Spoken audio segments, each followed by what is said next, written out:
अस्सलामुअलैकुम नाज़रीन, आप देख रहे हैं मुबश्शिर लुकमान यूट्यूब चैनल। मैं हूं महाविश तबस्सुम। नाज़रीन, इसराइल की तरफ से गज़ा पर बमबारी का सिलसिला जारी है और तकरीबन 1800 से ज़ायद फ़लस्तीनी हैं जो कि शहीद हो चुके हैं और उनमें 583 बच्चे भी शामिल हैं। और जिस तरह की फुटेजेस, वीडियोस, तस्वीरें, जिस तरह की चीज़ें सामने आ रही है ना मुबश्शिर साहब, नहीं देखा जा रहा। दिल इतना ख़राब हो रहा है। और अब ये सब सुनने में आ रहा है कि अमेरिका ने इसराइल की मदद के लिए अपने सबसे जदीद तरीन जो बहरी बेड़ा है वो भेज दिया है। सर, मतलब इसराइल को अमेरिका की मदद लेने की ज़रूरत थी गज़ा पर और मज़ीद बमबारी करने के लिए? इतने मज़ालिम तो वो ऑलरेडी ढा रहा है, और क्या करना है मज़ीद?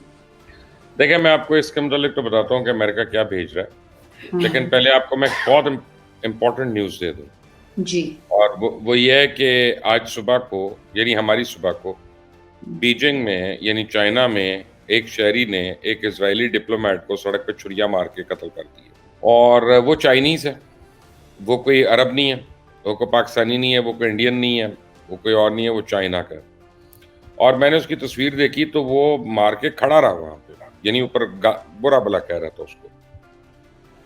तो देखें, अच्छा, चाइना किस टाइप का मुल्क है कि आपको पता है, मुझे पता है कि वो 15 मिनट में पकड़ा भी गया होगा और सबको पता है कि उसके साथ क्या होना है, उसकी एग्जीक्यूशन होनी है, लेकिन उस आदमी को परवाह नहीं थी और वो खड़ा रहा वहाँ पे। उन्हें भागने की भी नहीं कोशिश की।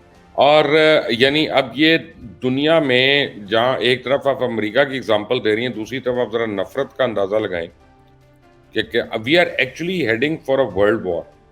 और हुँ। जिस तरह से अमेरिका कर रहा है ना, अमेरिका इसको और वो नवाला दे रहा है, हुँ। बार-बार नवाले दे रहा है कि यार इस जंग को छोटा क्यों कर रहे हो, इसको और बड़ा करो, शोले इसके और ऊपर हो और इसको अपनी अपनी लपेट में लो इसके।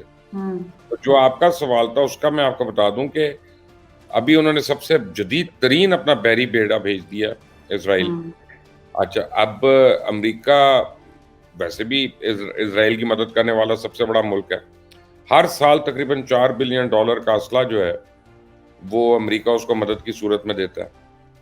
अब उन्होंने एक उनका जो कैरियर है ना, उसका नाम है फोर्ड, वो भेजा है। उस हुँ। कैरियर की सुन लें आप, एयरक्राफ्ट कैरियर है। उसमें F-35 है, जो दुनिया का सबसे एडवांस जहाज़ है और फाइटर है। उसमें F-15s हैं, उसमें F-16s हैं, उसमें C-10s हैं और दीगर और बड़े जदीद उसमें हथियार मौजूद हैं। और 5,000 फौजी भी उसमें हैं। यानी अमेरिका इस जंग के दौरान $2 बिलियन का तो असला उसने मुख्तलिफ जगह पे पार्क किया हुआ है, जो अमेरिकन असला है, और वो किसी भी इमरजेंसी में जब भी इसराइल चाहे वो उसको इस्तेमाल कर सकता है। यानी वो बेसिकली अमेरिका का जो असला है, उसके पास फिंगरप्रिंट इसराइल का चल रहा है। इसराइल को अभी तक 2019 तक, यानी मैं 20 और 21 और 22 और 23 मैंने नहीं डाले अभी बीच में, तो $146 बिलियन ज़्यादा दिफाई इमदाद और दिफा के नाम पे इमदाद मिल चुकी है। हुँ। 2016 में एक मुआहदा हुआ अमेरिका का और इसराइल का, और उसमें उसने 10 साल के अंदर उसको $38 बिलियन देने हैं। सही। और ये मुआहदा ओबामा और नेतन्याहू के दरमियान हुआ। अब इस मुआहदे से कोई भी फ्यूचर प्रेसिडेंट 2026 से पहले नहीं निकल सकता। पाकिस्तान का तो जब दिल करता है उनका इमदाद बंद कर देते हैं, लेकिन इसराइल की इमदाद बंद करने के बारे में अमेरिका सोच भी नहीं सकता। हुँ। अब इससे पहले 10 साला मुआहदे के तहत सालाना $3 अरब अमेरिका इसराइल को दे रहा था और 2018 में वो एक्सपायर हुआ। जबकि $500 मिलियन सालाना डिफेंस सिस्टम के लिए अलग है इसके अलावा है। और $500 मिलियन उसकी आप समझे मेंटेनेंस है, पुराने इक्विपमेंट की, सारा ये वो उसकी अल्लड़म-पल्लड़म। वो उसको लेस रखता है हर तरह से। F-35 एयरक्राफ्ट जो है 2016 में ही इसराइल को दिया गया। जिसे आज अमेरिका अपने इंतहाई करीबी दोस्तों को देने से पहले नाक की लकीरें निकलवा रहा है।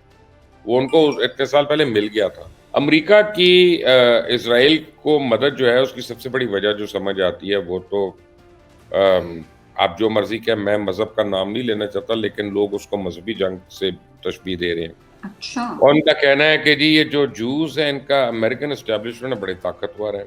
यहाँ तक कि 62% अमेरिकन इसराइल को फ़लस्तीन के मुकाबले में सपोर्ट करते हैं, जबकि 18% फ़लस्तीन को। इसराइल को इतनी सपोर्ट मिलती है, क्या आपकी सोच है?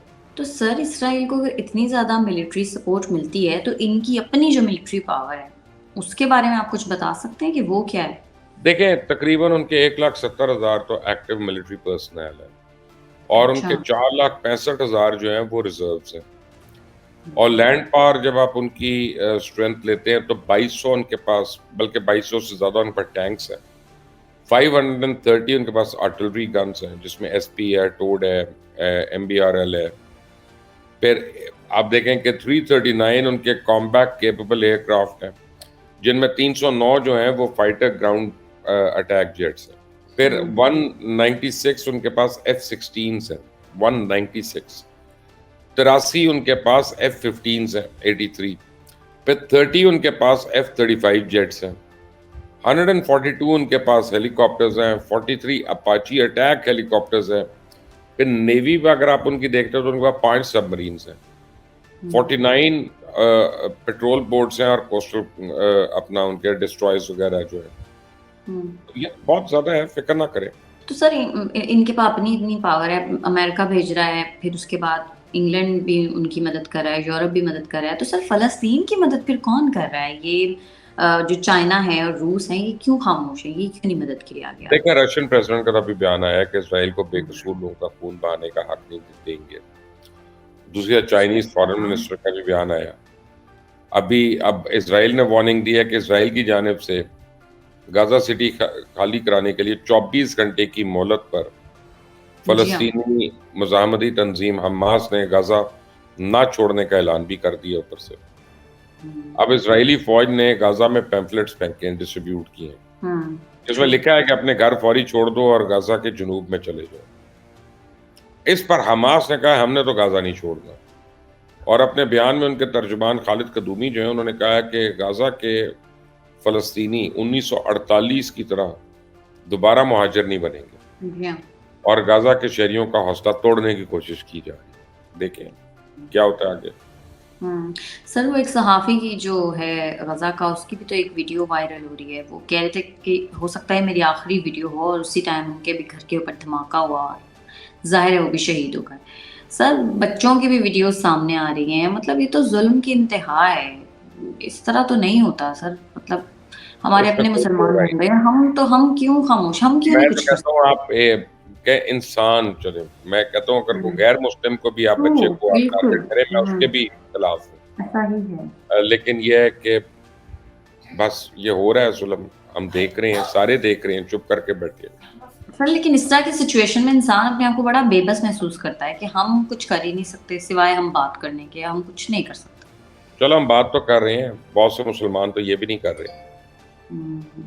नाज़रीन आज के प्रोग्राम से इतना ही। अगर आपको हमारी वीडियो पसंद आती है तो चैनल को करते हैं लाइक, सब्सक्राइब और शेयर, और अपनी कीमती राय से हमें ज़रूर आगाह कीजिएगा। हमें इजाज़त दें। अल्लाह ने